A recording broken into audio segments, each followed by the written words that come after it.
राम जय जय राम।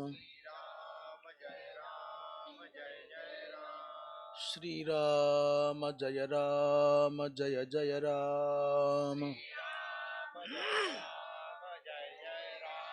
धर्म की अधर्म का प्राणियों में विश्व का गो हत्या गौ माता की परम पूज्य धर्म सम्राट स्वामी श्री करपात्री जी महाराज की पूज्यपाद ब्रह्मानंद सरस्वती जी महाराज की हर हर महादेव। आज अथ ब्रह्मानंद कथा का 19वां भाग आरंभ होगा। आज दिनांक है 24 जनवरी 2025 अर्थात माघ कृष्ण पक्ष की 10वीं तिथि। आप क्या पूछ रहे थे?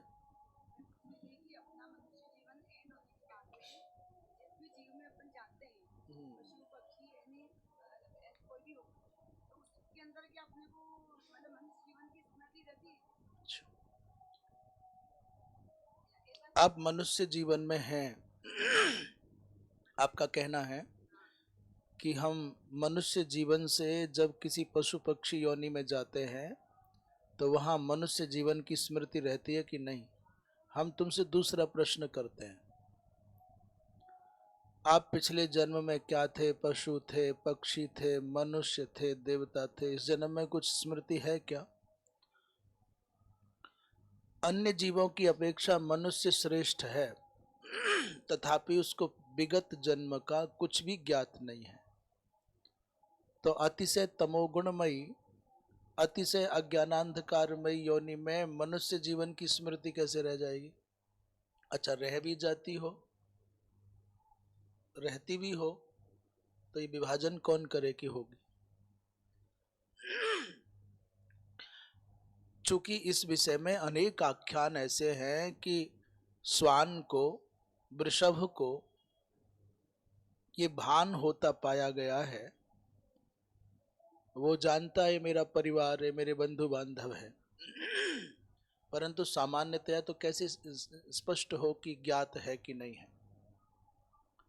होता भी होगा तो स्पष्टीकरण नहीं दिया जा सकता, परंतु मनुष्य के जीवन में लाखों लाखों कोटि कोटि जनों में कोई एक होगा जिसको ज्ञात हो कि मैं पीछे कहाँ था, कैसा था, क्या था, पीछे क्या थे, जान करके कर भी क्या लेंगे। आज जहां हैं उसके अनुरूप अपने जीवन को मर्यादित, पावन, व्यवस्थित और लोकोपयोगी बना करके आपकी जो विशेषता है, आपकी जो विलक्षणता है, उसे समाज लाभान्वित हो सके, समाज को सन्मार्ग मिल सके, ऐसा प्रयत्न करना चाहिए। 19वें भाग में 9वां अध्याय है ये, और महान आध्यात्मिक नेतृत्व इस अध्याय का नाम दिया है।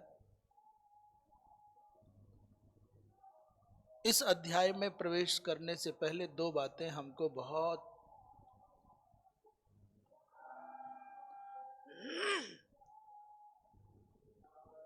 बार बार मन को आकर्षित कर रही हैं। नंबर 1 है कवर्धा से जुड़ी हुई पूज्यपाद अनंत श्री विभूषित धर्म सम्राट स्वामी श्री करपात्री जी महाराज की, नहीं, कवर्धा से जुड़ी हुई पूज्य ब्रह्मानंद सरस्वती जी महाराज की घटना, और दूसरी है पूज्यपाद धर्म सम्राट जी महाराज से जुड़ी हुई एक बात। चूंकि हम पूज्य धर्म सम्राट जी महाराज की महिमा से जुड़ी हुई बात कह रहे हैं, तो उसका तात्पर्य शिष्य की प्रशंसा भी आचार्य की प्रशंसा है। आचार्य की प्रशंसा करने से शिष्य की प्रशंसा हो न हो, पिता की प्रशंसा करने से भले ही पुत्र की प्रशंसा हो न हो, परंतु पुत्र पूजित होगा, प्रशंसित होगा, अभिनंदित होगा तो पिता तो अपने आप पूजित, प्रशंसित, अभिनंदित हो गए। उसी क्रम में शिष्य की प्रशंसा हो, पूजा हो, प्रतिष्ठा बढ़े तो आचार्य तो पूजित हो गए। अभी अभी हमको भगवान स्वरूप शुक्ल जी एक दिन आए और उन्होंने कहा, महाराज 1975-76 की घटना है, सीतामढ़ी के पास में कलीजरा गोपालपुर नाम का कोई गांव है, कोरोना बाजार से दक्षिण गंगा घाट पर। वहां राजराजेश्वरी भगवती माँ काली का मंदिर है, राजराजेश्वरी का भी और काली का भी मंदिर है। वहां पूज्य धर्म सम्राट जी महाराज कुछ समय के प्रवास पर थे। कोई प्रवचन आदि चल रहा था, भागवत कथा आदि चल रही थी और अचानक बड़ी तीव्र बरसात होने की संभावनाएं हो गई। तो हड़कंप मच गया सामान्य गांव के लोगों ने कहा, महाराज जी अनर्थ हो जाएगा, बरसात हो गई तो आयोजन। तो कहते हैं पूज्य धर्म सम्राट जी महाराज ने, वो सज्जन कह रहे थे भगवान स्वरूप जी, बोले मैं उस समय उस सभा में था, बालक था, जल लेकर के 2-3 बार कुछ क्या किया है तो राम जाने, और चारों ओर अपना दृष्टिपात आकाश मंडल की ओर किया तो पूरा गांव, जिस गांव में आयोजन था, केवल उतना क्षेत्र सुरक्षित रहा, बाकी चारों ओर मूसलाधार वर्षा हुई घंटों तक। चारों ओर पानी पानी पानी पानी, बस सुरक्षित रहा तो उतना परिक्षेत्र जहां आयोजन चल रहा था, आयोजन से संबंधित, बड़ा आयोजन था, आयोजन से संबंधित जितने प्रकल्प चलते थे वो सब सूखा है, जैसे कोई दीवार खड़ी कर दी गई हो। हम पूज्य ब्रह्मानंद सरस्वती जी महाराज की चर्चा कर रहे थे। पूज्य महाराज श्री लगभग प्रयाग में 1 महीना निवास करने के उपरांत काशी गए। पूज्य महाराज श्री का काशी, कलकत्ता और प्रयाग, इन तीनों से बहुत गहरा नाता रहा है। जबलपुर से भी बहुत गहरा संबंध रहा। तो काशी रहने के बाद कुछ दिन फिर कलकत्ता गए। जिन दिनों पूज्य महाराज श्री कलकत्ता पधारे, उन दिनों भारतीय दर्शन परिषद की रजत जयंती थी कलकत्ता में। कोई संस्थान रहा भारतीय दर्शन परिषद, उस आयोजन में देश देशांतर के सब प्रकार के दार्शनिक बड़े बड़े विद्वान पधारे। और एक नाम आपको बहुत ज्ञात होगा, भारतवर्ष के द्वितीय राष्ट्रपति, भारतवर्ष के द्वितीय राष्ट्रपति माने सर्वपल्ली राधाकृष्णन, संभवतः दूसरे राष्ट्रपति थे। वो भी उस आयोजन में मुख्य प्रवक्ता की भूमिका में आमंत्रित थे। उस भारतीय दर्शन परिषद की रजत जयंती की सभा की अध्यक्षता पूज्य जगत गुरु शंकराचार्य पूज्य श्री ब्रह्मानंद सरस्वती जी महाराज ने निभाई। बड़े बड़े विश्व के विख्यात दार्शनिक उसमें एकत्रित थे।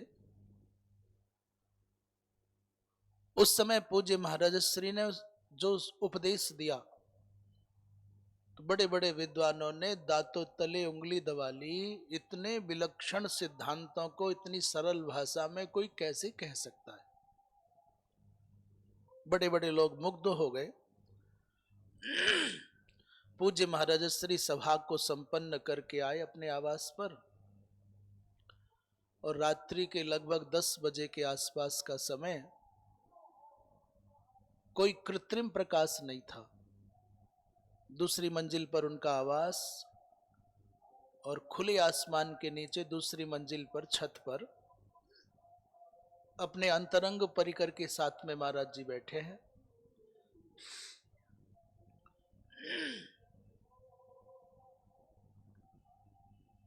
उसी समय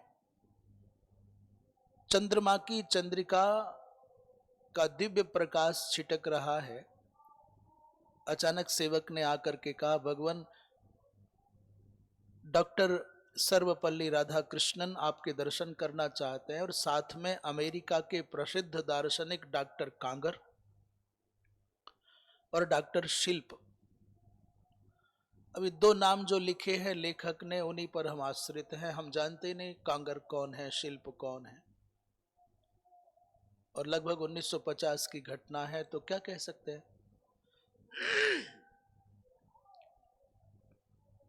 ये आपके दर्शन करना चाहते हैं।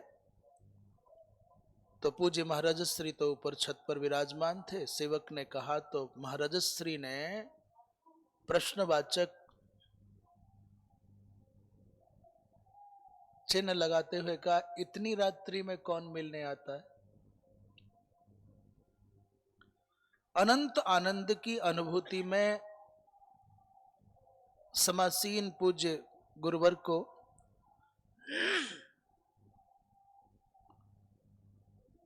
जब पुनः निवेदन किया, भगवान वो दूर दूर से आए हुए विद्वत जन हैं, आपकी सन्निधि का लाभ उनको मिल जाए।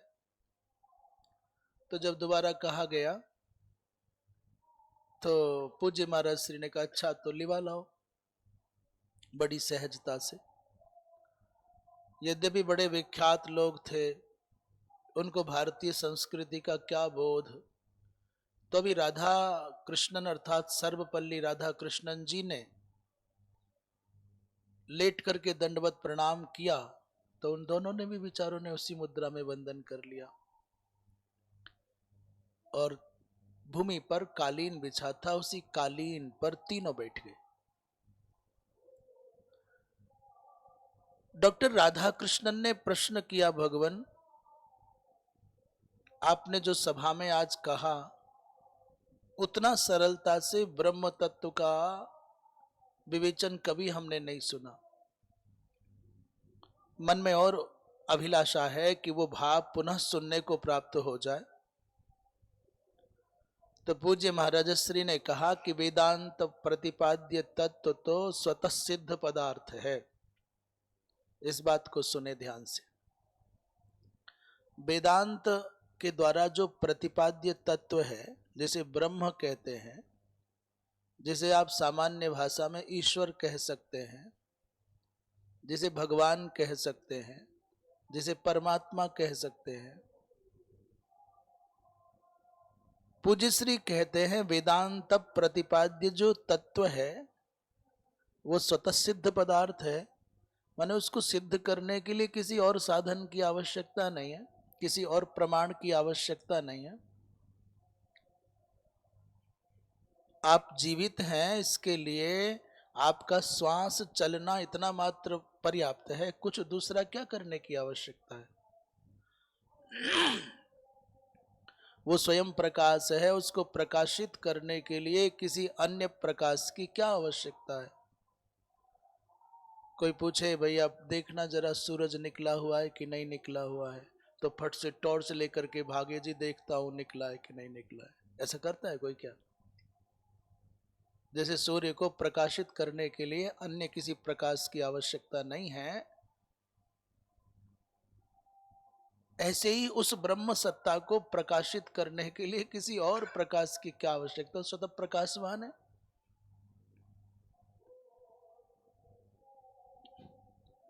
तो डॉक्टर कांगर ने, वो थोड़ा थोड़ा हिंदी जानते थे और ऊपर से राधा कृष्णन जी महाराज को संस्कृत, हिंदी और इंग्लिश और इसके भी अतिरिक्त अनेक भाषाओं का ज्ञान था। डॉक्टर राधा कृष्णन वो हैं जिनकी जीवन की यात्रा प्राथमिक विद्यालय के अध्यापक से आरंभ हुई और इस देश के राष्ट्रपति के पद तक उनके जीवन की यात्रा का क्रम देखा जाता है।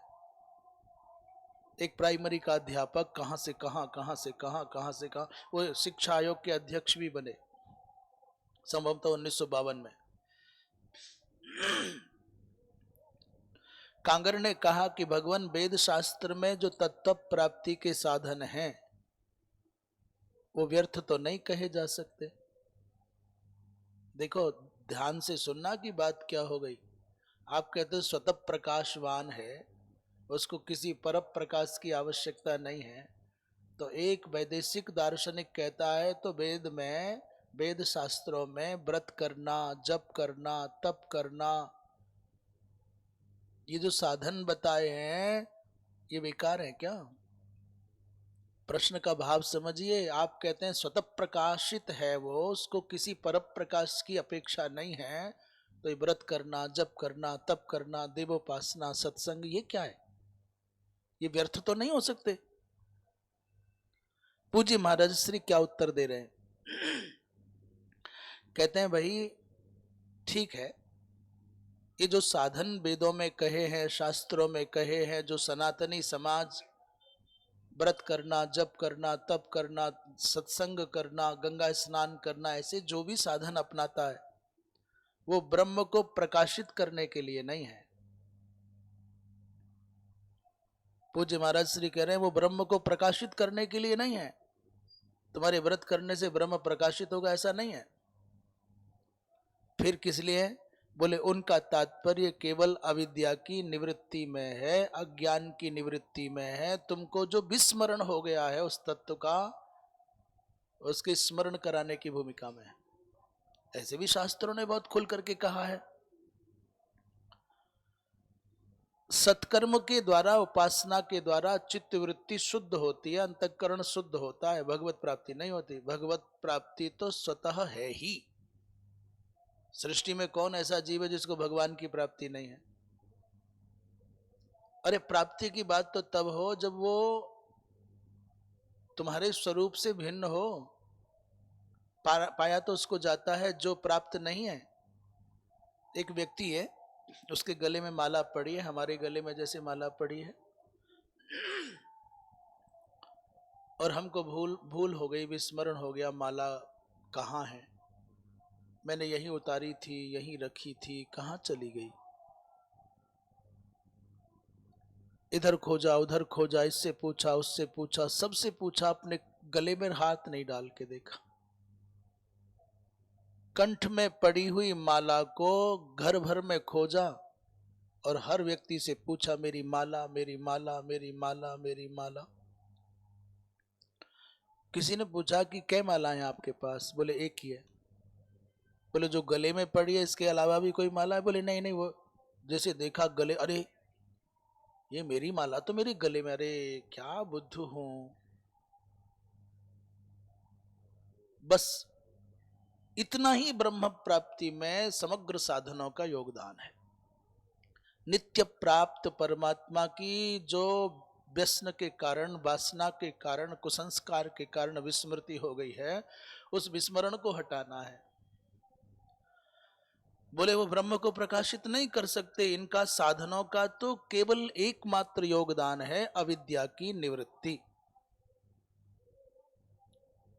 जो स्वतः प्रकाश है उसको कौन प्रकाशित कर सकता है? उदाहरण दे रहे हैं, जैसे सूर्य स्वतः प्रकाशमान है, उसको देखने के लिए किसी अन्य प्रकाश की क्या आवश्यकता? सूर्योदय के पहले जो अरुणोदय होता है, अरुणोदय माने लालिमा आती है, तो उस अरुणोदय से क्या होता है? बोले रात्रिगत अंधकार को हटा देता है वो। ऐसा नहीं है कि सूर्य को प्रकाशित कर देता है। जितने साधन वेदों में बताए, शास्त्रों में बताए, वो अविद्या की निवृत्ति में ही उनका योगदान है, प्रयोजन है। आत्मा के प्रकाश में नहीं है। आत्मा तो स्वतः प्रकाश रूप है, सबका साक्षी है। इस बात को सुनकर के राधा कृष्णन जी गदगद हो गए। कहने लगे, महाराज कितने गूढ़ प्रश्न को कितनी सरलता से आपने क्षण भर में हल कर दिया। ये कृपा सदा बनी रहे, ये अनुग्रह सदा बना रहे। इस भाव से वंदन करके, नमन करके अपने अपने आवास स्थान पर। ये घटना, ये बात होते होते 11:30-12 बज गए, चले गए सब लोग। पूज्य महाराज श्री उस समय 1 मास तक कलकत्ता में रहे। आज के जैसी भागम भाग नहीं थी पहले, 2 दिन यहाँ 2 दिन वहां, 2 दिन वहां 2 दिन वहां 2 दिन वहां, या 7 दिन यहाँ 7 दिन यहाँ 7 दिन यहाँ। पूज्य महाराज श्री का जो क्रम देखने में आ रहा है, 1 महीने तक, 1.5 महीने तक, 15 दिन तक, और जहां पहुंच जाते वहां के भक्त पूज्य महाराज श्री को हिलने ही नहीं देते, जाने ही नहीं देते। वहां से लौट करके पूज्य महाराज श्री 1 मास के बाद, कहते हैं पूरा कलकत्ता सिमट करके पूज्य महाराज श्री के चरणों में आके बैठना चाहता था। प्रत्येक क्षेत्र के बड़े बड़े विद्वान, बड़े बड़े गायक, बड़े बड़े कवि, बड़े बड़े समृद्ध, राजनीतिक दृष्टि से सक्षम पदाधिकारी सब चरणों में आकर के अपने आप को धन्य मानते। उसके बाद पूज्य महाराज श्री पटना आए। यहां शंकराचार्य शिविर अरोड़ा बिल्डिंग में लगाया गया। तो बिहार के राज्यपाल उस समय श्री अणे महोदय थे। 23 तारीख को उन्होंने पूज्यपाद श्री शंकराचार्य जी महाराज का षोडशोपचार पूजन किया और आए थे कुछ पल बैठ करके संवाद करने के लिए, पर उठना ही नहीं चाहे, उठना ही न चाहे, उठना ही न चाहे, जी नहीं भरता। अंत में उनसे कहना पड़ा कि अपनी प्रीति को, अपनी तृप्ति को, अपनी प्रसन्नता को दूसरों की प्रसन्नता के मार्ग में व्याघातक मत बनने दो। अपनी प्रसन्नता के लिए इतना मत जियो कि दूसरों की प्रसन्नता बाधित हो जाए। अपनी तृप्ति के लिए इतना मत लुब्ध हो कि दूसरों की तृप्ति बाधित हो जाए। तो बड़ी मुश्किल से अणे महोदय नैनो के कैमरे से पूज्य महाराज श्री के चित्र को खींच करके हृदय में स्थापित करके अपने घर गए।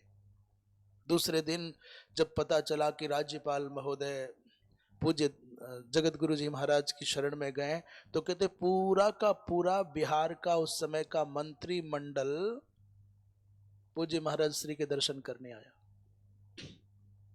आए ऋषि भैया, आगे आ जाए। सब मंत्री गण दर्शन करने के लिए शिविर में आए और 1 घंटे तक विविध प्रकार के लोकोपयोगी प्रश्न करते रहे। भगवान समाज की सेवा के लिए हमें क्या करना चाहिए, हमारा क्या कर। आगे आ जाए, आप आगे आ जाए। पूज्य महाराज श्री प्रजा के लिए एक शासक का क्या कर्तव्य है, भगवान राम की नीतियां क्या हैं, इस विषय में बताते हुए परमात्मा व्यापक है, अंतर्यामी है, सबके भले बुरे कर्मों को वो जानता है। एक शासक को, सार्वजनिक जीवन जीने वाले को 2 बातें सदा स्मरण में रहनी चाहिए, एक पारदर्शिता और एक विश्वसनीयता। जिस पल व्यापार हो, परिवार हो, संस्थान हो, पारदर्शिता मर जाएगी, विश्वसनीयता दम तोड़ देगी, और जो तुमसे बहुत आशाएं लेकर के तुम्हारी ओर निहारते हैं वो तड़प तड़प करके उनके विश्वास और एक राष्ट्र के लिए जो कुछ देने का भाव है युवा का, वो साहस, वो उत्साह मर जाएगा। आप अपने सोने खाने पर, अपने सिस्टम पर, स्वाभिमान पर दंभ भर सकते हो कि हम बहुत श्रेष्ठ हैं, बहुत अच्छे हैं, बहुत उत्तम हैं, और आपको पता नहीं आपके कारण कितने नवागत, उत्साही और बहुत कुछ करने में सक्षम युवाओं का उत्साह भंग होता है, कितना उनका साहस मरता है, कितने वो बिलख बिलख करके, तड़प तड़प करके रह जाते हैं, जिनसे बहुत कुछ हो सकता है वो बेचारे निराश लौट जाते हैं। हम ऐसा समझते हैं कि बड़ा कौन है, जिसके पास बहुत धन है, जिसके पास बहुत विद्या है, जिसके पास बहुत बड़ा पद है, वो बड़ा है। नहीं। तो जिसके पास बहुत लोग आते हैं वो बड़ा है। लाखों लोग उनके दर्शन के लिए आते हैं, लाखों लोग, वो बड़ा है ना। जिसके पास से लौट करके जाने वाले लोगों को ये लगता है कि मैं इनके पास बैठा तो मैं बड़ा हो गया, बस वही बड़ा है। जिसके पास आने पर स्वयं का बौनापन झलके, मन में लगे कि मैं यहां क्षुद्र हो गया, तुच्छ हो गया, तिरस्कृत हो गया, आए थे बड़ी आशा लेकर के, बड़ी प्रसन्नता के साथ चलें, और लौट रहा है तो खिन्नता लेकर के लौट रहा है, बोझा लेकर के लौट रहा है, और ना मुख पर प्रसन्नता है, न मन में प्रसन्नता है, न वाणी में शब्दों में प्रसन्नता है, समझ लेना कि उसका प्रभाव बड़ा होगा पर स्वभाव अच्छा ना होगा। बड़ा वो जिसके यहाँ आने के बाद आप भार लेकर के आए थे, आंसू लेकर के आए थे, पीड़ित होकर के आए थे, निराश होकर के आए थे, और यहाँ से विश्वास लेकर के जा रहे हो, प्रसन्नता लेकर के जा रहे हो, समाधान लेकर के जा रहे हो, प्रसन्नता के साथ जा रहे हो, तो समझ लेना जिसके द्वार से लौटते हुए अधिकाधिक लोग प्रसन्नता के साथ लौटते हो वही बड़ा है। बाकी बड़े होने को तो खजूर का पेड़ बहुत बड़ा है। ऋषि जी क्या है वो? बड़ा हुआ तो क्या हुआ? जैसे पेड़ खजूर, और पंछी को छाया नहीं, फल लागे अधिक। क्या करोगे ऐसे बड़ेपन का?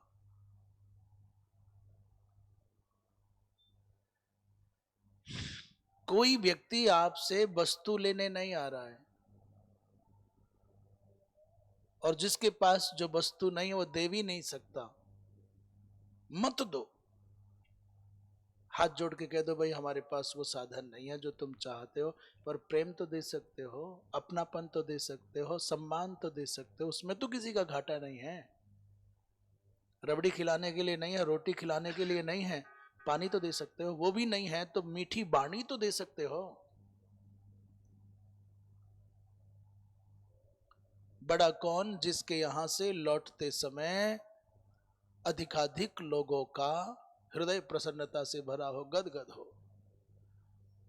भाई हम बहुत तुच्छ थे, बहुत छोटे थे, बड़े लघु थे, बहुत बड़ा बना दिया, बड़प्पन दिया उन्होंने, वो बड़ा हो जाएगा। और तुम अभिमान के शिखर पर, गर्व के शिखर पर बैठे हो, इतनी ऊंचाई पर बैठे हो कि तुम्हारी छांव में खड़े खड़े दर्द से कराहते हुए लोगों के आंसू नहीं पता चल रही, आह नहीं पता चल रही है, तो जय जय। मंत्रीगण कहते, मंत्रीगणों से पूज्य महाराज श्री ने कहा कि भले बुरे कर्मों को सब जानता है, और सुनो, एक बार अल्पज्ञ, अज्ञानी, अबुद्ध, उसके अपराध क्षमा हो सकते हैं, पर ज्ञानी, समझदार यदि दोष करे, छिपा करके कोई कर्म करे और फिर अपने आप को सही सिद्ध करना चाहे, तो वैसे व्यक्ति का अपराध क्षमा नहीं हो सकता। इसलिए साधु को, ब्राह्मण को, धार्मिक व्यक्ति को, इनको बहुत सावधान रहना चाहिए। आप ये जानते हो ना, धर्म का मतलब ये है, भगवान का मतलब ये है, शास्त्रों में ये लिखा है। बेचारे को किसी को शास्त्र का पता ही नहीं है, धर्म का पता ही नहीं है, और वो क्या जाने भगवान, तो उससे कोई अपराध बन जाएगा, उससे कोई अपराध बन जाएगा तो क्या बिगड़ना है। पर जिसको पता है कि धर्म ये, वेद ये, शास्त्र ये, तीर्थ ये, सनातन ये, अमुक ये, अमुक ये, और वो अपराध करेगा तो कहां बच के जाएगा। आपने किसी के साथ छल करके, चतुराई दिखा करके उससे अपना प्रयोजन साध लिया, और आप कहते मैं धार्मिक हूं, तो मैं कहता हूं, सत्य कहता हूं, चाहे मैं हूं या कोई और हो, वो भगवान के यहाँ क्षम्य नहीं हो सकता। पूछा जाएगा तू तो जानता था ना सनातन को, तू तो जानता था ना वेद को, शास्त्र को, विधि को, निषेध को, तो जिस वस्तु, स्थान और व्यक्ति के लिए तुमने लोभ दिखाया, चालाकी की, वो कहाँ है तेरी? इसलिए दंड भोगो। इसको डबल दंड देना चाहिए, जानता था, जान करके किया है। इसलिए साधु ब्राह्मण धार्मिक इन सब को बहुत सावधान रहना चाहिए। उसके बाद 26 मार्च 1951 ये तिथि लिखी है। पूज्य महाराज श्री को विमान के द्वारा पटना से लखनऊ के लिए प्रस्थान करना हुआ। जब पूज्य महाराज श्री लखनऊ के अमौसी अड्डे पर उतरे तो कहते हैं कि वहां हवाई अड्डे पर उस समय 1951 की बात चल रही है, लखनऊ के, उन्नाव के, कानपुर के इतनी संख्या में लोग आए, ऐसा लगता जितनी उस क्षेत्र में गाड़ियां हैं सब गाड़ियों में बैठे बैठे, सैकड़ों गाड़ियों में अभिनंदन करने के लिए पूज्य महाराज श्री का बड़े बड़े लोग आए। पैदल वाले, साइकिल वाले तो अलग बात है।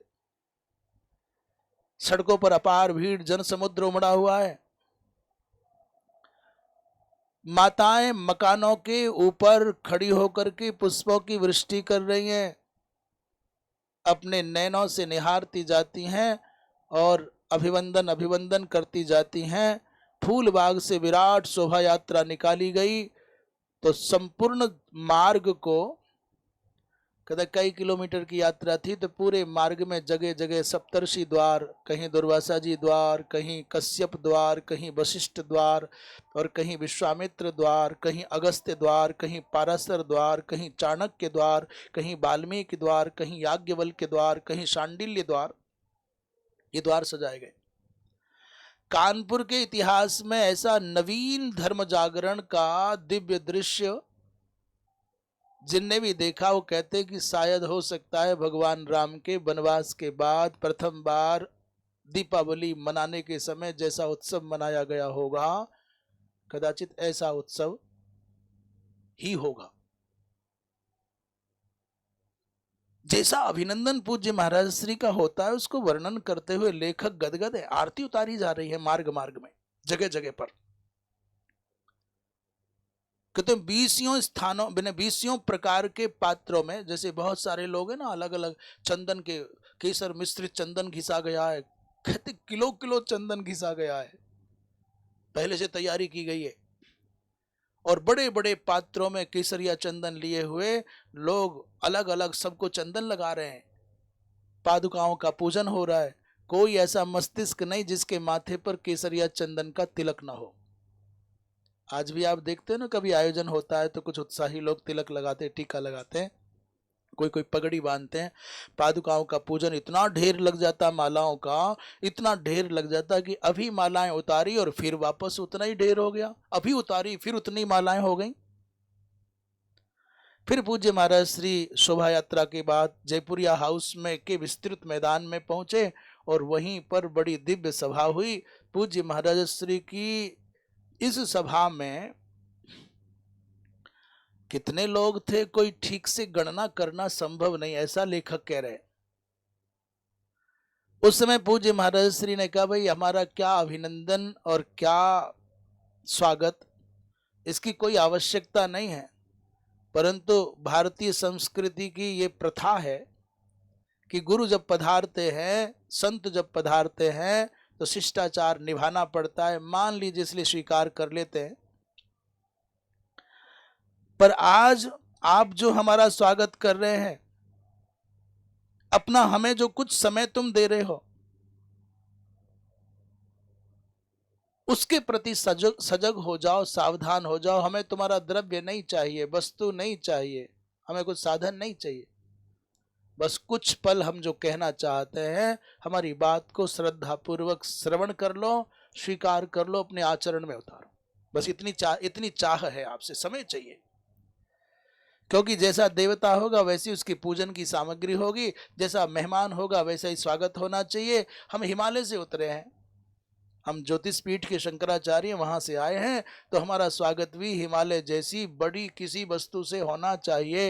ये तुच्छ रुपया, पैसा, सोना, चांदी, कपड़ा से नहीं। जितना विराट हमारा केंद्र है उतनी विराट साधन होना चाहिए। मूल्यवान वस्तु दो तो लोगों में सुगबुगाहट हो गई, ये क्या मांगना चाहते हैं, क्या देना होगा, कहां से लाए वो जो ये मांग रहे हैं। पूज्य महाराज श्री ने कहा कि उसी से हमारा स्वागत करो जो आपको सबसे अधिक प्रिय है।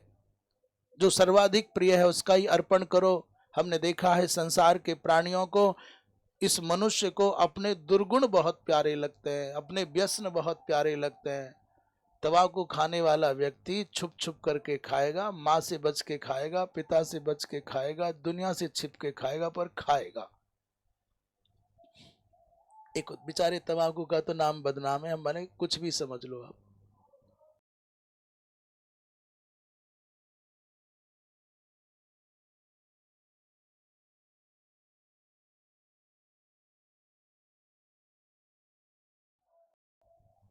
जिस व्यक्ति को जो बुराई अभ्यस्त हो जाती है वो मरते दम तक उसको छोड़ना नहीं चाहता। पूज्य महाराज श्री कहते हैं मनुष्य को अपने दुर्गुण, अपने व्यसन बहुत प्यारे लगते हैं। उसके लिए वो धन खर्च करता है, अपमान सहता है, शरीर को नष्ट करता है, परंतु फिर भी उसका परित्याग नहीं करता। घर के लोग अपमानित करते हैं, समाज अपमानित करता है, कहते अरे बड़ा व्यभिचारी है, बड़ा दुष्ट है, बड़ा कुलक्षणी है, और फिर भी नहीं मानता। इसलिए भैया हम चाहते हैं कि अपने प्रिय दुर्गुण हमको अर्पण कर दो, वही हमारी सेवा पूजा, यही हमारी भेंट है। कानपुर में थैलियां भेंट करने की प्रथा होगी, हमको कंकड़ पत्थर जैसा रुपया पैसा मत दो, हमको अपनी बुराइयां चढ़ाओ। और एक भी मनुष्य भारत की धरती पर निर्व्यसन हो गया, दुर्गुण रहित हो गया, तो हमारा यहाँ आना सार्थक हो जाएगा और भारत के आंगन का एक पुष्प पूरे भारत को महकाने के योग्य हो जाएगा। ऐसा पूज्य महाराज श्री कहते।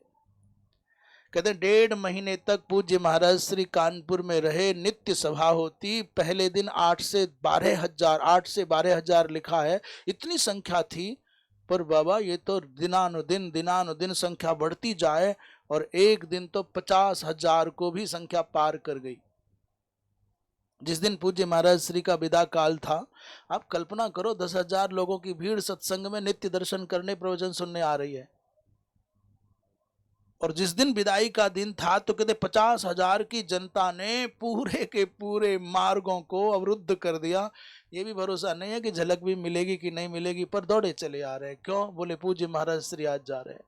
बात क्या है, 71 वर्ष की अवस्था में पूज्य जगतगुरु शंकराचार्य के पद पर बैठे 1940 में, और अब 1951 चल रहा है, अर्थात 80 वर्ष से अधिक अवस्था हो गई।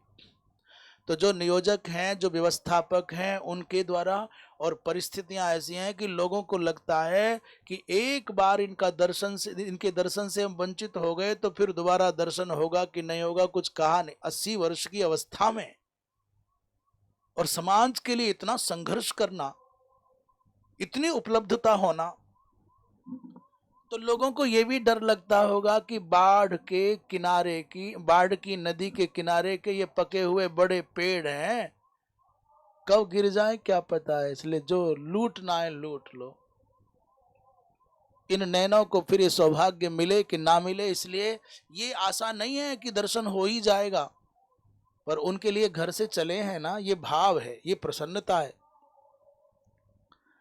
कहते 13 मई 51 को पूज्य महाराज श्री जी प्रयाग में आए। वहां उस समय लोगों ने प्रयत्न किया कि चातुर्मास्य व्रत कानपुर में ही हो, परंतु पूर्व निश्चय के अनुसार प्रयाग में चातुर्मास्य होना सुनिश्चित हुआ था। ब्रह्म निवास में आए हैं, यहाँ षोडशोपचार पूज्य महाराज श्री का जितनी भीड़ वहां छोड़ के आए, लगभग वैसी भीड़ मार्ग में मिलती गई जगह जगह, और प्रयाग में वैसा ही समारोह। पूज्य महाराज श्री ब्रह्म निवास में रहते अलोपी बाग में।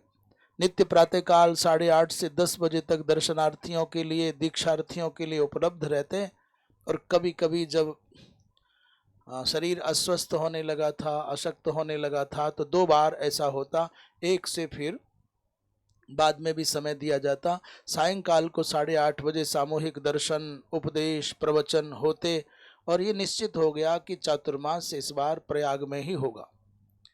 इसी बीच में एक घटना हम आपको बता दें, हमारे यहाँ भगवती गुप्ता जी, क्या है, भगवती शंकर गुप्ता जी, कवर्धा, पूज्य महाराज श्री का एक चातुर्मास 1946 में कवर्धा में हुआ, जिसका उल्लेख या लेखक करने में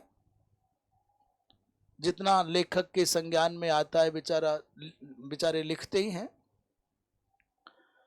पूज्य महाराज श्री का चातुर्मास से 1946 में कवर्धा, उस समय के राजा धर्मराज सिंह पूज्य महाराज श्री जी के शिष्य थे, उनकी प्रार्थना पर 4 मास तक चला। कहते हैं उस समय उस क्षेत्र में छत्तीसगढ़ अब कहा जाता है, उस समय मध्य प्रदेश ही था और स्वतंत्र स्टेट था, कवर्धा राज्य था।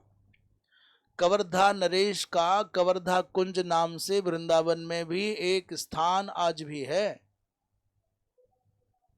कवर्धा राजघराने का एक स्थान आज भी वृंदावन में है।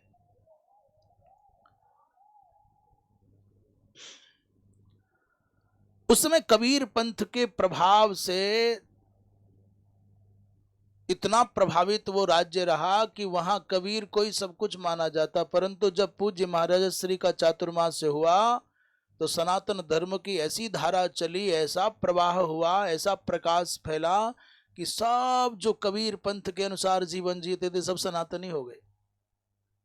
देवोपासना प्रारंभ हो गई। राजा धर्मराज सिंह जी के बाद विश्वराज सिंह और उनके बाद योगेश्वर राज सिंह जी वर्तमान में वहां की उस राजवंश की परंपरा का निर्वाह कर रहे हैं। एक बात और आपने हमको बताई कि उस समय जब पूज्य महाराज श्री का चातुर्मास था तो वहां बलि प्रथा के विषय में आप कहते हैं दंतेश्वरी मंदिर छत्तीसगढ़ का बड़ा प्रख्यात, हमने भी दर्शन किए हैं। तो वहां की जो लोक परंपरा थी उसके अनुसार महिष की बलि दी जाती थी और कुछ धीरे धीरे उस प्रथा के प्रति विरुद्ध भी भाव जगते थे, परंतु लोगों का साहस नहीं होता था कि यदि बलि नहीं दी गई तो कहीं अनिष्ट ना हो जाए, कहीं मिट ना जाए, कहीं कुछ हो ना जाए। तो पूज्य श्री ब्रह्मानंद सरस्वती जी महाराज ने कहा कि हम प्रतिज्ञा पूर्वक कहते हैं कि आप इस बार फल अर्पण करोगे, आपका कोई अनिष्ट ना होगा। हम विद्यमान 4 घंटे तक नगर की परिक्रमा पूज्य महाराज श्री स्वयं करते रहे और लोगों को आश्वस्त किया, निर्भीक किया। तब के बाद में कहते हैं वहां महिष की बलि बंद हो गई। ऐसा भगवती शंकर गुप्ता जी कह रहे हैं कवर्धा। बोली वृंदावन बिहारी लाल की।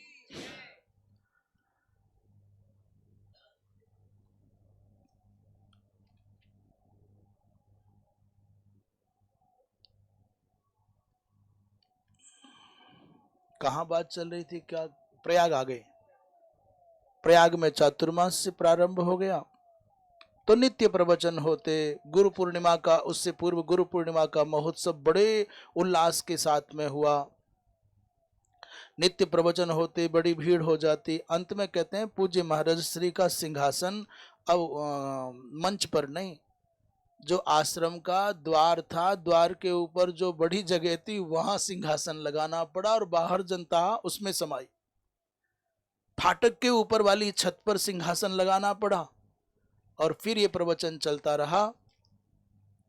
उसके बाद माघ मेला आ गया तो पूज्य महाराज श्री को लखनऊ या जबलपुर या सूरत या बंबई पधारने के लिए अनेक प्रार्थनाएं थी, अनेक स्थानों से आमंत्रण थे।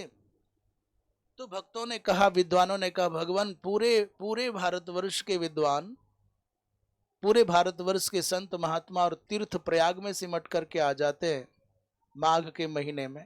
माघ मकर गत रवि जब होई तो तीर्थपति आप सबको, और आप तीर्थपति को प्रयागराज को छोड़ करके जाएंगे, ये अच्छा नहीं लगेगा। तो पूज्य महाराज श्री ने उस बार माघ मेला में मां सुभर नित्य दर्शन पूजन प्रवचन ये किया। अब तो ऐसा लगने लगा जैसे माघ मेला कल्पवास कोई सामान्य माघ मेला नहीं, कोई महाकुंभ हो गया हो। पूज्य महाराज श्री कुंभ माने माघ मेला में है, प्रयाग में है, तो जो नहीं आना चाहते थे वो भी आने लग गए। बड़े बड़े महात्मा। शिवरात्रि का महोत्सव 23 फरवरी 1952 को शंकराचार्य सेवक संघ द्वारा शिवरात्रि का महोत्सव बड़ी धूमधाम से मनाया गया। 24 घंटे का अखंड सामूहिक और मर्यादित सत्पात्रों के द्वारा महाभिषेक संपन्न हुआ, सामूहिक पूजन हुआ कहते हैं भैया कितनी संख्या में शिव अर्चक मंडल के लोग अपनी अपनी थालियां सजा करके आरती करते कि लगता जैसे आकाश मंडल से, स्वर्गलोक से वहां के देवगण उतर आए हैं। और वो थालियां ऐसे लगती जैसे वो विमान झूल रहे हों अंतरिक्ष में। शेष चर्चा अब हम अंतिम धर्म प्रचार यात्रा के रूप में, ये 10वां अध्याय होगा और संभव है इसके बाद ही पूज्य महाराज श्री के जीवन की महाप्रयाण यात्रा के रूप में अंतिम अध्याय होगा। आज यही वक्तव्य को विराम। बोली वृंदावन बिहारी लाल की।